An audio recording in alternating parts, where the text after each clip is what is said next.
சிலப்பதிகாரத்தை குடிமக்கள் காப்பியம் என்றார். சோழ வளநாட்டினுடைய அந்த சொர்க்க பூமியினுடைய குணத்தையும் மனத்தையும் அங்குலம் அங்குலமாக பார்த்து பதிவு செய்தார் இளங்கோவடிகள். காலத்தீயில் கருகி போகாத தத்துவங்களை இந்த சிலப்பதிகாரத்தில் இளங்கோவடிகள் பதிவு செய்தார். அரசியல் பிழைத்தோர்க்கு அறம் கூற்றாவதுவும், ஊழ்வினை உறுத்து வந்து ஊட்டுவதும், உரைசால் பத்தினியை உயர்ந்தோர் ஏத்துவதும், சூழ்வினை சிலம்பு காரணமாக நாட்டதும் யாம் ஒரு பாட்டுடை செய்யுள் என்று பதிவு செய்து இன்றைக்கும் அரசியல் பிழைத்தவர்களுக்கு அறம் கூற்றாகி கொண்டிருக்கிறது. உரைசால் பத்தினியை உயர்ந்தோர் ஏத்துவார்கள். அன்றைக்கு ஏத்தினான் வெற்றிவேறு செழியன் என்கிற பாண்டிய மன்னன்.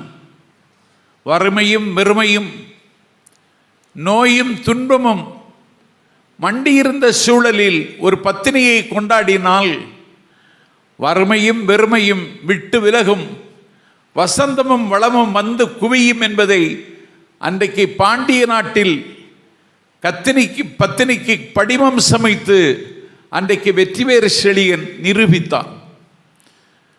அதை போல கொங்கேசர் பத்தினிக்கு அன்றைக்கு படிமம் சமைத்து இந்த கொங்கு நாட்டில் கொண்டாடினான். அதை போல கடல் சூழ் கயவாகு மன்னன், இலங்கை மன்னன் பத்தினிக்கு படிமம் சமைத்தான். மனோகரமான மலையாள மண்ணில் கொடுங்கல்லூர் உள்ளிட்ட இடங்களில் இருக்கிற பகவதி சேத்திரங்கள் எல்லாம் அது கண்ணகியை வழிபடுகிற இடமாகத்தான் இன்றைக்கும் ஆய்வாளர்கள் கருதுகிறார்கள். ஆகவே சிலப்பதிகாரத்தை எந்த நோக்கத்திற்காக எழுதினான் இளங்கோவடிகள் என்றால், அரசியல் பிழைத்தோர்க்கு அறம் கூற்றாகும் என்பதை பதிவு செய்ய நினைத்தான். உரைசால் பத்தினியை உயர்ந்தவர்கள் ஏத்த வேண்டும் என்றவன் கனவு கண்டான். ஊழ்வினை உறுத்து வந்து ஊட்டும்.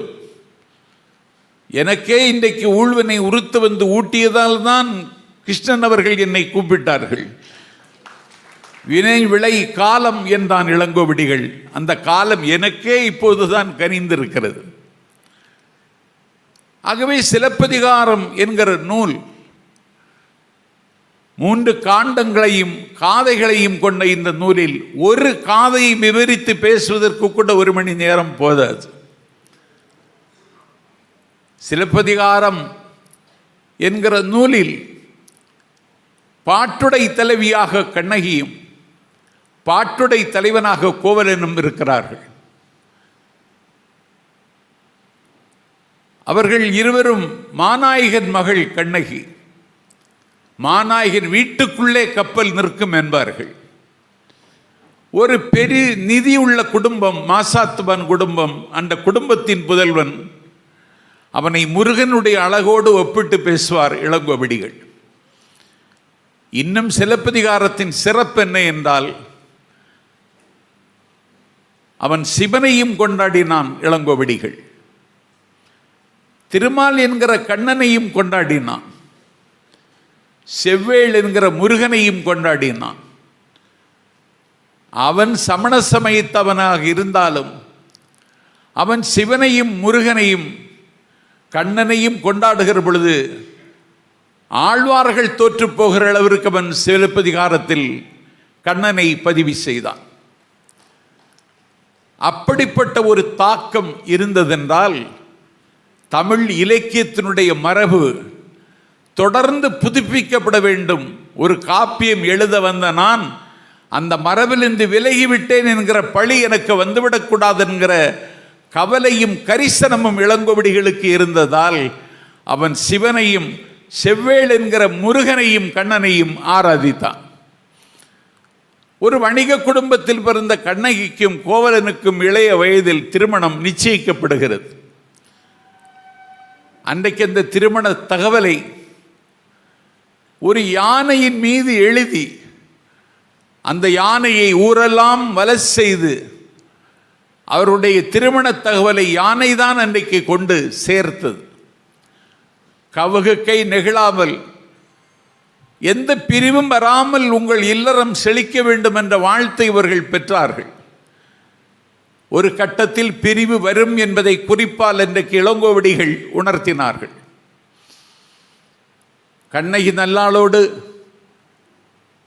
அவன் இல்லறம் செய்த காலத்தில் 7 அடுக்கு மாளிகையில் 4வது மாளிகையில் மீன் கண்கள் போன்ற சாளரம் உள்ள அந்த அறையில், அந்த தளத்தில் அவன் கண்ணகியோடு ஊடல் கொண்டும் கூடல் கொண்டும் வாழ்ந்தான்.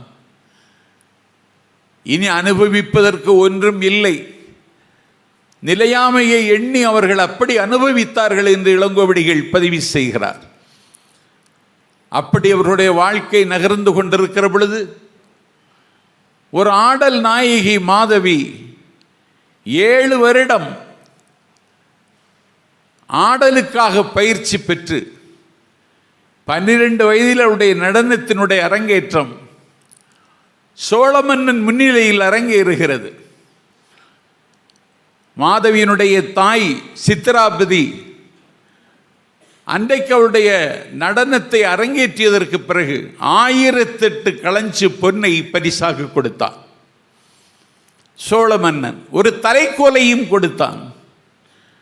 அந்த தலைக்கோலையும் அந்த 1008 பொற்காசையும் மாதவியை திருமணம் செய்து கொள்ளுகிறவனுக்கு தருகிறேன் என்று வீதியிலே நின்று கொண்டு இளைஞர்கள், உலா வருகின்ற இளைஞர்கள் சங்கமிக்கிற ஒரு தெருவில் நின்று கொண்டு மாதவியினுடைய தாய், என்னுடைய மகளை மணம் செய்து கொள்கிறவர்களுக்கு இந்த தலைக்கோலையும் 1008 பொற்காசுகளையும் தருகிறேன் என்று அறிவித்தாள். விலை கொடுத்து வாங்குகிறவர்களுக்கு தருகிறேன், மாதவியை தந்துவிடுகிறேன் என்ற பொழுது மிகுந்த மாசாத்து வணிகன் என்கிற இருநிதி கிழவனுடைய மகன் செல்வ செழிப்பில் வசந்தத்தின் உச்சியில் வளமையில் இருந்த கோவலன் அந்த பொற்காசுகளை வாங்கி கொண்டான். தலைக்கோல் பட்டத்தையும் விலை கொடுத்து வாங்கி கொண்டான். மாதவியை மணம் செய்து கொண்டான். மாதவியோடு அன்றைக்கு அந்த கணிகை மகளோடு அன்றைக்கே அவன் அவளை கைகுலுக்கி கொண்டு அவள் வீட்டுக்கே சென்று விட்டான். கண்மூடி கண் திறக்கிற பொழுதில் கற்பு கடம்புண்ட பொற்படை நாயகி கண்ணகியை மறந்தான். அவன் மாதவியோடு வாழ்க்கை நடத்திய அந்த வசந்த காலத்தில் கண்ணகி அழுது கொண்டிருந்தாள். அவள் கண்ணுக்கு மை தீட்டவில்லை. அவளுடைய கூந்தலில் மலர் இல்லை. அவள் முகத்தில் மஞ்சள் இல்லை, மினுமினுப்பில்லை. அவள் எந்த நகையும் அணியவில்லை. ஏதுமற்றவளாக வீட்டிலேயே முடங்கி கிடந்தாள். கரை காணாத உற்சாகத்திலும் கலவியிலும் அவன் ஈடுபட்டிருந்தான். யாழ் வைத்து இசைத்து கொண்டிருக்கிற பொழுது மாதவிக்கும் கோவலனுக்கும் ஒரு நெருடல் வர, ஒரு இடைவெளி ஏற்பட, அந்த நேரத்திலேயே மாதவியை உதறி எறிந்துவிட்டு கண்ணகியின் வீட்டை ஒரு காலை பொழுதில் வந்து தட்டினான். வீசிய கையோடும் வெறும் கையோடும் வந்து நிற்கிறான். தன்னுடைய கணவன் இன்னும் அவனுக்கு ஏதோ தேவைப்படுகிறது போலும், அதற்காகத்தான் வந்திருக்கிறான் என்று சொல்லி அந்த காலை பொழுதில் சிலம்புல கொள்ம் என்று சொல்லி தன்னுடைய இரட்டை சிலம்பில் ஒற்றை சிலம்பை எடுத்து கொடுத்தாள். அந்த சிலம்பை எடுத்துக்கொண்டு இந்த சிலம்பு இழந்த செல்வாக்கை, இழந்த செல்வத்தை, இழந்த வாழ்க்கையை மீட்டு தருவதற்கு இதுதான் கேபிட்டல், இதுதான் மூலதனம் என்று இதை மதுரைக்கு விற்க கொண்டு போகிறேன், நீயும் வா என்று சொல்லி கண்ணகியை அழைத்து கொண்டு வாழ்க்கையை மீண்டும் தொடங்குவதற்கு மாட மதுரைக்கு வருகிறான் கோவலன். வழி தெரியவில்லை. ஒரு சமண துறவி கவுந்தி அடிகள், நானும் வருகிறேன், உங்களுக்கு வழிகாட்டுகிறேன் என்று சொல்லி புறப்பட்டார்கள். காவிரிப்பூ பட்டினத்திலிருந்து மதுரைக்கு வருவதற்கு எந்த வழி போவது? இந்த வழியில் போனால் பலாப்பழத்தில் பலாப்பழம் பழுத்து நிற்கும். கண்ணகி நடந்து செல்லுகிற பொழுது பலாப்பழங்கள் தலையில் முட்டும். இந்த வலியை அவள் தாங்கிக் கொள்வாளா என்றவன் கேட்டான். வழி சொன்னவன். அப்படியே அதை தாங்கிக் கொண்டு போனாலும் மஞ்சளும் இஞ்சியும் பின்னி மயங்கி கிடக்கிற கொடி மயங்கி கிடக்கிற இடத்தில் அந்த பலாப்பழத்திலிருந்து விழுந்த கொட்டைகள் விழுந்து கிடக்கும். அதை அவள் கால் வைத்து நடக்குகிற பொழுது அவள் கால் புண்ணாகி விடாதா? தாங்கிக் கொள்வாளா கண்ணகி என்று கேட்டான். இதே வழியில் நீங்கள் நடந்து சென்றால் தாகம் எடுத்த நிலையில் கண்ணகி தண்ணீர் குடிக்க முற்படுவாள். தேனடையிலிருந்து தேன் ஒழுகி ஓடை தண்ணீரில் கலந்து தேன் கலந்த தண்ணீராக அது ஓடும். அந்த தண்ணீரை கண்ணகி அள்ளி பருகும் பொழுது அவள் தேன் குடித்த பாவியாகிவிட மாட்டாளா? தேன் குடிப்பதை சமணம் ஏற்கவில்லை. பாவியாகிவிட மாட்டாளா என்று கேட்டான். வேறு ஒரு வழி இருக்கிறது. அந்த வழியில் போனால் வரப்புகளிலே குவளை மலர்கள் பூத்து கிடக்கும். பூத்து கிடக்கிற குவளை மலர்களின் உச்சியில் வண்டு பண்பாடி கொண்டிருக்கும். அந்த பூங்குவளை மலர்களில் கால் வைத்து நடக்கும் பொழுது கண்ணகிக்கு காயம் ஏற்பட்டு விடுமே, அந்த வழி சரியா என்று கேட்டான். அதே வழியில் போனால் விரால் மீன்கள் இந்த பக்கத்திலிருந்து அந்த பக்கத்துக்கு தாவும். அதை பார்த்து கண்ணகி அச்சப்பட மாட்டாளா என்றெல்லாம் கேட்டு கேட்டு கடைசியாக ஒரு வழியை தேர்ந்தெடுத்தவர்கள் மதுரை வந்தார்கள். மதுரை வந்த பொழுது மாதரியினுடைய வீட்டில் கண்ணகியை அடைக்கலமாக கொடுத்தான். மாதரி என்கிற ஆயர் மகள் தன்னுடைய தனி வீட்டை அவளுக்கு தாரை வார்த்து கொடுத்தாள். அவள் சமைப்பதற்குரிய பண்டங்களையும் கலங்களையும் காய்கறிகளையும் மாதரியை வாங்கி கொடுத்தாள். அடைக்கலம் தந்தவள் இவ்வளவு உதவியும் செய்து மிக நீண்ட இடைவெளிக்கு பிறகு கண்ணகி அன்றைக்கு சமைக்க தொடங்குகிறாள். அவளுடைய கண்களிலே புகை வந்து கண்களில் கண்ணீர். அன்றைக்குத்தான் கோவலனுக்கு அவள் இலை போட்டு பரிமாறுகிறாள். அப்படி பரிமாறி கொண்டிருக்கும் பொழுதுதான் கோவலன் கடந்த காலத்தை ஞாபகத்திரையில் வைத்து கொண்டு கேட்டான். நான் வீட்டில் இல்லாத நேரத்தில் நீ வேதனைப்பட்டாயா? உன்னை மறந்து நான் மாதவியோடு சென்ற காலத்தில் நீ துன்பப்பட்டாயா? நான் இல்லாத நேரத்தில் உனக்கு ஏதாவது இழந்து விட்டோம் என்று ஒரு ஏக்கம் இருந்ததா? நான் இருந்தால் நன்றாக இருந்திருக்குமே என்று நீ ஏதாவது ஒரு பொழுதை எண்ணி பார்த்தாயா கண்ணகி என்று அன்றைக்குத்தான் கேட்டான். அவள் சொன்னாள், ஒன்றும் இல்லை. நீ இல்லாத நேரத்திலும் நான் வருத்தப்பட்டது எதற்கென்றால், doctor is in, please be seated. Doctor இருக்கிறார், நீங்கள் உட்காருங்கள் என்று மருத்துவமனைகளில் போர்டு வைத்திருப்பது மாதிரி கோவலன் இல்லை என்ற செய்தி வந்த காரணத்தினால் வீட்டுக்கு யாரும் வரவில்லை. நீ இருந்திருந்தால் சாதுக்கள் வந்திருப்பார்கள், சந்நியாசிகள் வந்திருப்பார்கள், மன உதவி கேட்டு வந்திருப்பார்கள், பொருளுதவி கேட்டு பல பேர் வந்திருப்பார்கள். அவர்களை உட்கார வைத்து உபசரித்து பால் வேண்டுமா, தேநீர் வேண்டுமா, மோர் வேண்டுமா என்று நான் உபசரித்திருப்பேன். நீ இல்லாததால் அப்படி எனக்கு உபசரிக்க முடியவில்லை. விருந்தாக வந்தவர்களுக்கு விருந்து படைக்க முடியவில்லை. நீ இல்லாத காரணத்தில் நான் இழந்தது என்னுடைய புலன் இன்பத்தை அல்ல. நான் இல்லாத நேரத்தில் நான் இழந்தது என்னுடைய மகிழ்ச்சி அல்ல. நீ இல்லாத நேரத்தில் நான் இழந்தது அறவோர்க்கு அளித்தலும் அந்தணர் ஓம்பலும் துறவோருக்கு எதிர்தலும் தொல்லோர் சிதத்தின் விருந்ததர் கோடலும் இழந்த என்னை என்று கண்ணகி அறம் பேசினாள். அறம்பாடிற்றே ஆயிழை கனவை என்று. அதனால்தான் சிலம்பை அறம் பேசும் நூல் என்று தமிழ் ஆய்வாளர்கள் உறுதி செய்கிறார்கள். அந்த வலிதான் அவளுக்கு இருந்தது. கோவலன் கொலை செய்யப்பட்டான். நகையை கொண்டு விற்க போன இடத்தில் ஏற்கனவே அங்கே ஒருவன் அரசவையில், பாண்டியனுடைய அரசவையில் இருந்தவன் பாண்டிமாதேவியினுடைய சிலம்பை எடுத்து வைத்திருந்தான்.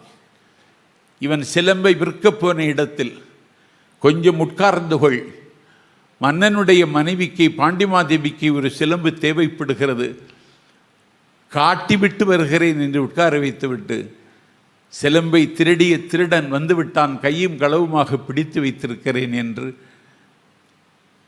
மன்னனிடத்தில் சொல்ல மன்னனும் கொஞ்சம் கூட ஆய்ந்து பார்க்காமல் கொண்டு வா அவனை என்று சொல்லுவதற்கு பதிலாக கொன்று வா என்று சொன்னான். கோவலன் கொலை செய்யப்பட்டான். கோவலன் கொலை செய்யப்பட்டான் என்ற ஈரச் செய்தி கேட்டு கலங்கினாள், கதறினாள், கண்ணீரில் தோய்ந்தாள், தரையில் நெடுஞ்சான் இடையாக விழுந்தாள். துக்கமும் துயரமும் அவளை துரத்தினது. வேறு வழி தெரியவில்லை. காதலனாகவும் காவலனாகவும் இருந்தவன், குன்றுபோல் கொண்டு வந்த செல்வத்தையெல்லாம் தொலைத்தவன், ஒரு குழந்தை கூட கொடுக்காதவன். சரி, நிர்பந்தம் நீங்கியதென்று கோவலன் செத்ததற்கு பிறகு அவள் நினைக்கவில்லை. என்னுடைய கணவன் கள்வன் என்று கருதி கொலை செய்யப்பட்டிருக்கிறான், என்னுடைய கணவன் கள்வன் இல்லை என்று நிரூபிப்பதை தவிர எனக்கு வேறு வழி இல்லை என்று சொல்லி நீதி கேட்டு கண்ணகி விண்மறைக்கும் கோபுரங்களும் வினைமறைக்கும் கோயில்களும் சூழ்ந்த மதுரை மாநகரத்தின் வீதியில் வைகை கரையில், இங்கே சான்றோர்கள் உண்டா, இங்கே பெண்கள் உண்டா, இங்கே தெய்வங்கள் உண்டா என்று வானம் அதிர முழங்கி நீதி கேட்டாள். முடியரசு நிலவிய காலம், ஏனென்று கேள்வி கேட்பதற்கு கூட குடிமக்களுக்கு உரிமை மறுக்கப்பட்ட காலம் அந்த காலம். பூவென்று புயலானது என்பார்கள். பூவாக இருந்த கண்ணகி புயலாக மாறினாள். தலையானங்கானத்து சிறுவென்று நெடுஞ்செழியன் பாண்டியன் அரண்மனையின் வாசலுக்கு சென்றாள். அரண்மனை வாசலில் காவல்காரன் நின்றான். நான் வந்திருக்கிற தகவலை மன்னனிடத்தில் சொல்லென்றான். காவலன் போய் மன்னவனிடத்தில் சொன்னான். பார்ப்பதற்கு காளி போல் கண்கள் சிவக்க ஒற்றை சிலம்பை ஏந்தி தலைவிரி கோலமாக நிற்கிறாள், வரச் சொல் என்றான் மன்னவன். நீர்வார் கண்ணோடு என் முன்னால் வந்து நிற்கிற பெண்ணே, நீ யார் என்று கேட்டான். நீ யார் என்று என்னிடத்தில் கேட்டால், என் பெயர் நாஞ்சில் சம்பத், என்னுடைய ஊர் பெயர் மணக்காவளை, கன்னியாகுமரி மாவட்டம், மணலிருக்கரை அஞ்சல் 629164 என்ற முகவரியைத்தான் சொல்ல வேண்டும். கண்ணகியிடத்தில் நீ யார் என்று கேட்ட பொழுதும் நான் மாநாயகன் மகள், நான் காவிரிப்பூம்பட்டினம் என்ற அவள் முகவரியை சொல்லவில்லை. நீ யார் என்று கேட்ட மாத்திரத்தில் தேரா மன்னா செப்புவது உடையேன் என்று பாண்டியன் நெடுஞ்செழியனை பார்த்து கனல் திரிக்க அவள் பேச ஆரம்பித்தாள். உலகத்தினுடைய முதல் வழக்கறிஞர் கண்ணகிதான். நீதிமன்றத்தில் நிற்பதைப் போல அரசவையில் நிற்கிறாள் பாண்டியன் நெடுஞ்செழியன். நீ யார் என்று கேட்டான். அவள் சொன்னாள், நான் யாரா? நான் சோழ நாட்டில் பிறந்தவள் என்றோ, நான் மாநாயகன் மகள் என்றோ, நான் வணிகனுடைய மகள் என்றோ, நான் கற்பு திறம் கொண்டவள் என்றோ அவள் சொல்லவில்லை. நீ யார் என்று என்னிடத்தில் கேட்டாய். நான் வானத்தில் கழுகுண்டு பறந்து கொண்டிருந்தது. கழுகுக்கு தீராத வயிற்று பசி. அதே வானத்தில் இன்னொரு திசையில் ஒரு மாடப்புறா பறந்து போகிறது. வயிற்று பசிக்காக இந்த மாடப்புறாவை விரட்டுகிறது கழுகு. மாடப்புறா இந்த கழுகின் வாயில் சிக்கி செத்து விடுவோம் என்று அஞ்சி நடுங்கி, எனக்கு அடைக்கலம் தருவதற்கு யாராவது இருக்க மாட்டார்களா என்று ஏங்கி அந்த மண்ணை ஆளுகிற மன்னவன் சிவிச்சக்கரவர்த்தியினுடைய மடியில் வந்து விழுந்தது. மன்னனை தவிர இன்னொரு அடைக்கலம் இல்லை. அந்த நாளில் மன்னன் அடைக்கலம் கொடுத்தான். பொன்னால் ஒரு கூண்டு செய்து அந்த புறாவை அடைத்து பாதுகாத்தான். 10வது நிமிடத்தில் கழுகு அங்கே வந்தது. எனக்கு பசி, என்னுடைய உணவு அது, என்னுடைய உணவை எனக்கு கொடு, எனக்கு பசிக்கிறது என்று கழுகு மன்னனிடத்தில் வாதம் செய்தது. மனிதர் உணவை மனிதர் பறிக்கும் வழக்கம் இனி உண்டோ? மனிதர் நோக மனிதர் பார்க்கும் வாழ்க்கை இனி உண்டோ என்பதைப் போல என்னுடைய உணவை எனக்கு கொடு, எனக்கு பசிக்கிறது என்று சொன்ன பொழுது பொன் கூட்டை திறந்து புறாவை எடுத்து ஒரு தராசு தட்டில் வைத்துவிட்டு மற்றொரு தராசு தட்டில் புறாவை வைத்து, உனக்கு பசிதானே, உனக்கு உணவு தானே வேண்டும் என்று புறாவிற்கு ஈடாக தன்னுடைய கால் தசையை அறிந்து தந்தானே சிபி சக்கரவர்த்தி. அவன் வாழுகிற பூம்புகாரில் இருந்து வந்திருக்கிறேன் நான். ஆராய்ச்சி மணியை சோழ மன்னனுடைய அரண்மனையில் அடித்ததில்லை. அங்கே புகாரை யாரும் கொடுப்பதில்லை. 1964 67 அண்ணா முதலமைச்சரானதற்கு பிறகு மதுரையிலே நடந்த உலகத்தமிழ் மாநாட்டில் அண்ணா கவிஞர்களுக்கு ஒரு போட்டி வைத்தார். அந்த போட்டியினுடைய தலைப்பு புகாரில் ஒரு நாள். அந்த பூம்புகார் யாரும் புகாரே தரமாட்டார்கள். அதுவரைக்கும் மன்னனிடத்தில் யாரும் புகார் கொடுத்ததில்லை. ஆராய்ச்சி மணி அரண்மனை வாசலில் கட்டப்பட்டிருக்கும். ஆராய்ச்சி மணியை அடித்தால் மன்னன் வந்து என்னவென்று குறை கேட்பான். அன்றைக்கும் ஆராய்ச்சி மணி அடிக்கப்பட்டது. மன்னன் தங்கத்தால் செய்யப்பட்ட சிம்மாசனத்தில் உட்கார்ந்திருக்கிறான். 1000 பெண்கள் அவனுக்கு கவரி வீசி கொண்டிருக்கிறார்கள். மன்னன் ஏதோ ஒரு பானம் பருகி கொண்டிருக்கிறான். பைந்தமிழ் புலவர்கள் அங்கே பாடிக்கொண்டிருக்கிறார்கள். அவன் பாட்டை கேட்டு அரம்பையர்கள் கவரி வீச மகிழ்ச்சியின் உச்சியில் இருக்கிற பொழுது அரண்மனையின் வாசலில் மணி அடிக்கிற சத்தம் கேட்டு, சோழ நாட்டு அரண்மனையில் இதுவரைக்கும் ஆராய்ச்சி மணி அடிக்கப்பட்டதில்லையே, யார் அடிக்கிறார்கள் என்று தடிகொண்டு பலர் தலையில் அடித்ததைப் போல இடிவந்து இதயத்தில் விழுந்து துடித்து போன மன்னன் அரண்மனை வாசலுக்கு வந்தால் பசு அழுது கொண்டு நிற்கிறது. பசுவின் கண்களின் முனையில் கண்ணீர். உனக்கு என்ன நேர்ந்தது என்று கேட்டான். பசு சொன்னது, உன்னுடைய மகன் என்னுடைய மகனை தேர்காலில் போட்டு நசுக்கி கொன்று விட்டான். நான் புத்திர சோகத்தில் அழுது கொண்டிருக்கிறேன், எனக்கு பிராயச்சித்தம் வேண்டும் என்று பசு கேட்டது. பிராயச்சித்தமா என்று கேட்டு உடனடியாக மந்திரி சபையை கூட்டினான். மந்திரிகள் மன்னனுக்கு ஆலோசனை சொன்னார்கள். மன்னனுடைய மகன் எந்த குற்றமும் செய்யவில்லை. ஒன்வே டிராஃபிக்கில் பசுவின் கன்றுதான் நுழைந்திருக்கிறது. அரண்மனைக்கு வாகிற சாலையில் பசுவும் கன்றும் வரக்கூடாது. அத்துமீறி நுழைந்திருக்கிறது பசுவின் கன்று. அதனால் இப்படி ஒரு நிலைமை நேர்ந்தது என்று மன்னவனுடைய மகனை காப்பாற்றத்தான் மந்திரிகள் ஆலோசனை சொன்னார்கள். அந்த ஆலோசனை மன்னனுக்கு உடன்பாடில்லை. மன்னன் சொன்னான், இதற்கு ஒரே தீர்வுதான். என்னுடைய மகன் எந்த இடத்தில் பசுவின் கன்றை தேர் ஓட்டி கொண்டானோ அதே இடத்தில் என்னுடைய மகனை தெருவில் போட்டு நானே தேரை ஓட்டி என்னுடைய மகனை கொன்று பசுவிற்கு நான் பிராயச்சித்தம் வழங்குவேன் என்று சொல்லி மகன் வீதி விடங்கனை தரையில் கிடத்தி தன்னுடைய மகனை கொல்லுவதற்கு நீதிக்காக முடிவெடுத்தானே, அந்த மனுநீதி சோழன் நீதி பரிபாலனம் செய்கிற பூம்புகாரில் இருந்து நான் வந்திருக்கிறேன், பெரும் பெயர் புகார் என் பதியை அவோர் என்று கண்ணகி சொன்ன மாத்திரத்தில் மன்னனுடைய ஆரக்கால்கள் ஆடிற்று. அவனுடைய அஸ்திவாரம் குலுங்க ஆரம்பித்து விட்டது. யானோ அரசன், யானே கள்வன் என்று சொல்லி அவனே மரித்து கீழே விழுந்தான். இனிமேல் எனக்கு வழிகாட்டுவதற்கு யார் இருக்கிறார்கள் என்று சொல்லி கோப்பெரும் தேவி என்ற பாண்டியனுடைய அரசியும் சாவின் மடியில் விழுந்தாள். ஒன்றை புரிந்து கொள்ள வேண்டும், சிலப்பதிகாரம் தருகிற செய்தி. மன்னன் மரணத்தை முத்தமிடுவதற்கு முன்னால் அவன் சொன்னான், ஏ வருங்கால தமிழ் முறையே, பாண்டிய மன்னர்களே இப்படித்தான், சோழ மன்னர்களே இப்படித்தான் என்று கருதி விடாதீர்கள். எனக்கு முன்னால் இருந்தவர்கள் யாரும் எந்த தவறும் எந்த தீங்கும் யாருக்கும் எப்போதும் இழைத்ததில்லை.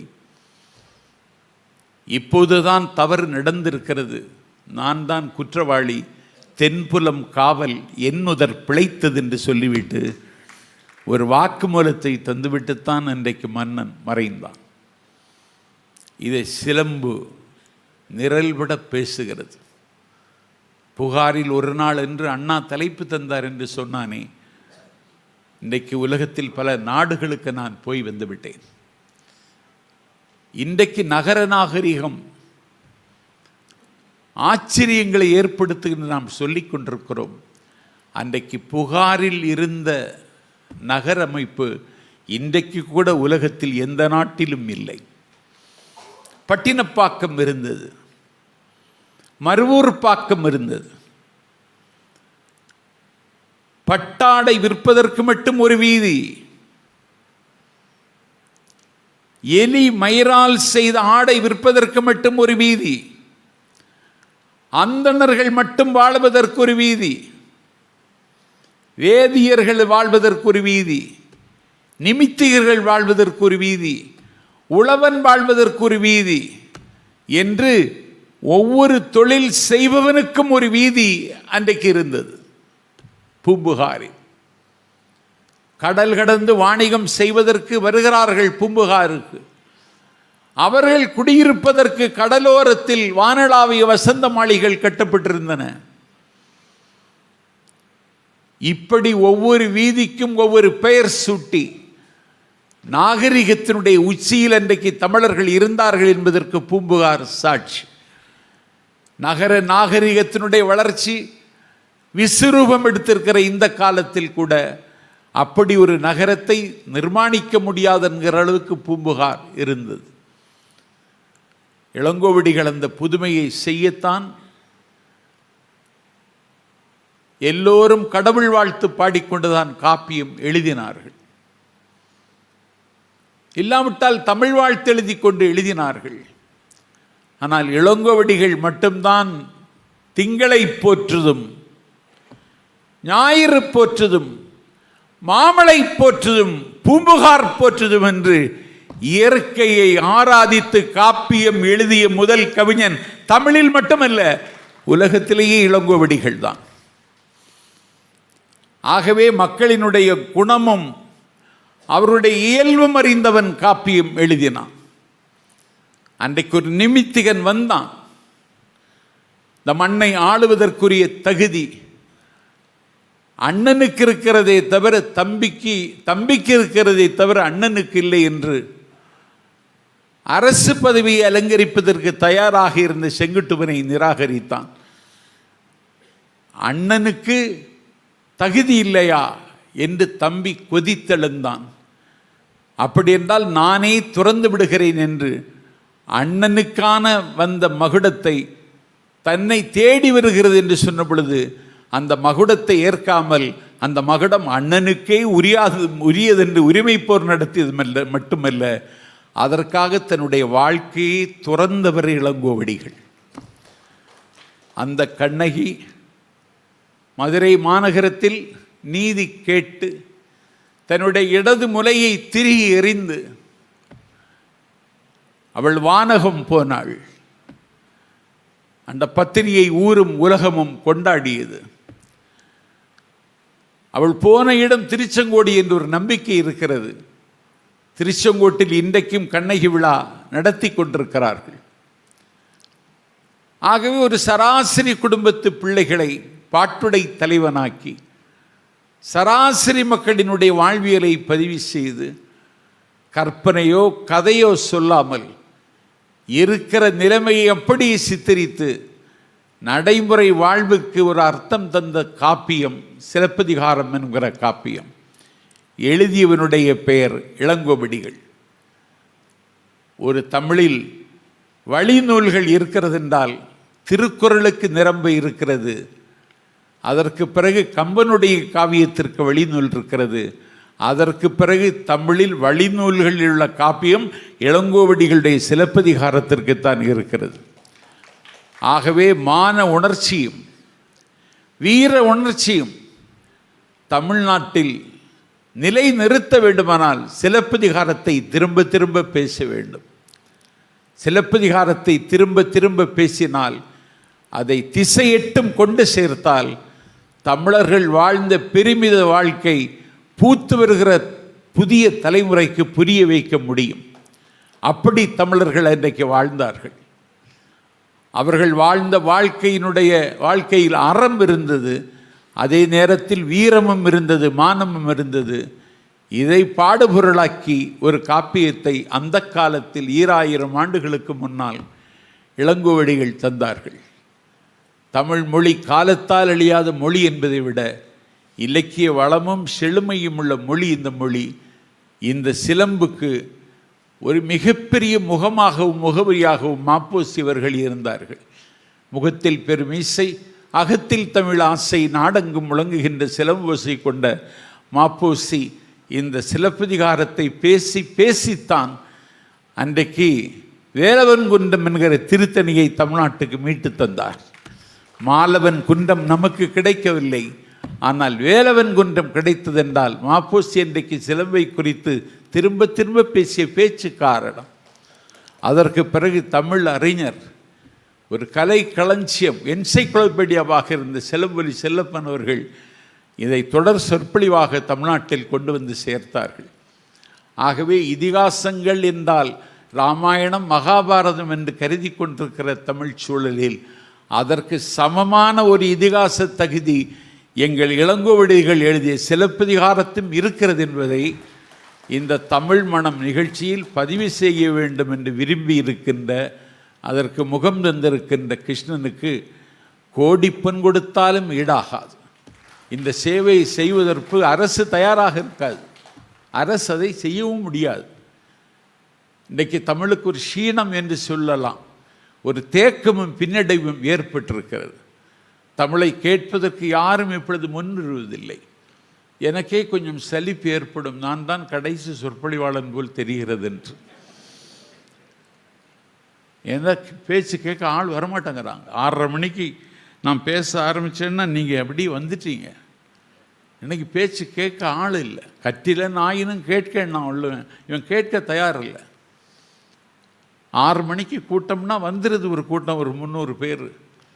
8 மணிக்கு கூட்டம் முடிந்து விடுகிறது, ஆனாலும் உட்கார்ந்திருக்கிறார்கள். ஒலிபெருக்கி அமைப்பாளன் கேட்கிறான், கூட்டம் முடிந்து விட்டது, ஏன் இன்னும் போகவில்லை என்று. அவர்கள் சொன்னார்கள், அடுத்த கூட்டத்திற்கும் எங்களைத்தான் புக் செய்திருக்கிறார்கள் என்று. இப்படி ஆகிவிட்டது நாட்டின் நிலைமை. ஐயா கிருஷ்ணன் சொன்னார்கள், இங்கே யாருக்கும் முன்னுரிமை இல்லை, சம்பத்து எல்லோருக்கும் சமமான இடம் இந்த அரங்கத்தில் உண்டு. வருவார்கள், தமிழை கேட்பார்கள், அப்படியே கலைந்து செல்வார்கள். இப்படி ஒரு அமைதியான ஆர்கனைசேஷனே தமிழ்நாட்டில் எனக்கு தெரிஞ்சில்லை. கூப்பிடாமல் கூடிய கூட்டம். சேமமுறை வேண்டுமெனில் தமிழ் முழக்கம் செழிக்க செய்வீர் என்றான் பாரதி. அந்த செழிக்க செய்கின்ற ஒரு மகத்தான மனிதராக என் கண்ணுக்கு கிருஷ்ணன் தெரிகிறார். கோவர்த்தனகிரியை குடையாக பிடித்த கிருஷ்ணனை போல தமிழை குடையாக பிடித்திருக்கிற கிருஷ்ணனை நான் வாழ்த்துகிறேன், வணங்குகிறேன். இந்த தமிழ் வேள்வி தொடரட்டும், இதை தொடர்ந்து செய்யுங்கள். தமிழுக்கு தொடர்ந்து தொண்டு செய்தால் எந்த ஆபத்தும் உங்களுக்கு வராது. இன்றைக்கு இலக்கியங்களை அடுத்த தலைமுறைக்கு மடை மாற்றுவதற்கு ஒரு இயக்கம் கூட தொடங்கலாமா என்று நான் எண்ணுவது உண்டு. வாசிக்கிற தளம் தகர்ந்து கொண்டிருக்கிறது. காலையில் கோவைக்கு வந்து வீதி வீதியாக கடையாக ஏறி ஏறி பார்க்கிறேன். தினமணியும் கிடைக்கவில்லை, தமிழ் ஹிந்துவும் கிடைக்கவில்லை. தினமணியில் தான் கண் விழிப்பது பழக்கம். அண்ணன் பழக்கருப்பே அதில் எழுதிட்டு இருப்பார்.